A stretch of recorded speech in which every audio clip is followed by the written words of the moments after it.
Et Frédéric Zetoun m'a dit, mais là, revue de presse culturelle, je veux y assister. On a dit, mais bien sûr, Fred, soyez les bienvenus, messieurs. Merci. Je vous en prie, on commence avec vous, Frédéric. Et avec de la culture numérique, parce que vous faites peut-être partie des Français qui gardent leur portable scotché dans la main jusque sur la plage.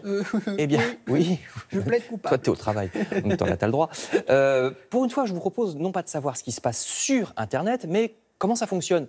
Parce que imaginez-vous que c'est par Marseille que passent beaucoup de tuyaux du web, donc des choses qui arrivent ensuite sur votre téléphone. La cité phocéenne est devenue un hub, nous disent les Échos, c'est-à-dire un carrefour en bon français où convergent les lignes de fibre optique intercontinentale, et ça va encore doubler d'ici l'an prochain avec une capacité de 160 terabits. Autrement dit, c'est comme si toute la population française regardait de la vidéo HD en même temps.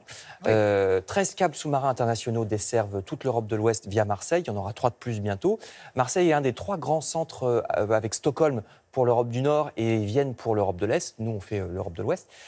Travail en perspective, donc si vous êtes informaticien et que vous voulez vous installer à Marseille, vous avez vu sur la photo à quoi ça ressemble. Mais peut-être, justement, en avez-vous marre de l'informatique et des écrans? Lisez donc ce reportage d'une journaliste de Libération qui s'est retrouvée un jour avec son portable en panne. Et le temps d'en avoir un nouveau, elle a essayé de s'en passer pendant 2 semaines. On apprend dans cet article que seulement 6% des Français vivent sans portable. La journaliste redécouvre donc le téléphone fixe, le fait de noter les numéros des gens sur des petits papiers, parce que plus personne ne connaît par cœur les numéros des gens. Elle adore le côté déconnexion, c'est très relaxant. Elle se remet à lire des livres dans le métro et non plus à lire Internet. Elle met un message sur Facebook demandant qu'en cas d'urgence, on la contacte sur le site et ça suffit.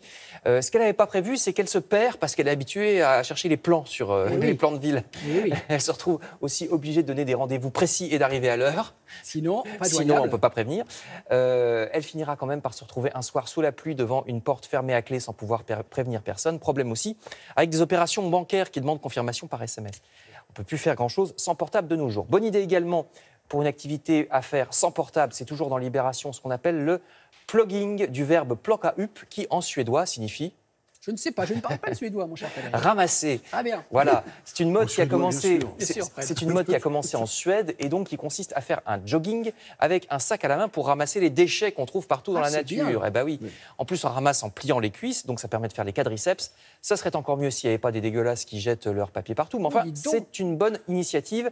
Vous trouverez la page Facebook qui s'appelle Run Eco Team. Enfin, toujours à propos de notre manière de manger, ou plutôt de mal manger, là il ne s'agit pas des papiers par terre, mais du contenu. Voici un article indigné dans Le Parisien aujourd'hui en France qui constate qu'il est presque impossible de savoir ce qu'on mange, même en lisant les étiquettes. Sachez en effet que le melon charentais ne signifie pas forcément qu'il vient de Charente. Une préparation au goût de homard peut très bien ne contenir pas un seul atome de homard.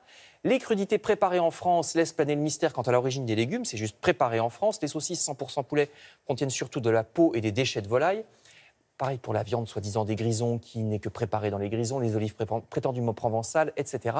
Comme aurait dit le pauvre Joël Robuchon, bon appétit bien sûr, mais peut-être avec des choses que vous préparerez vous-même. Merci Frédéric.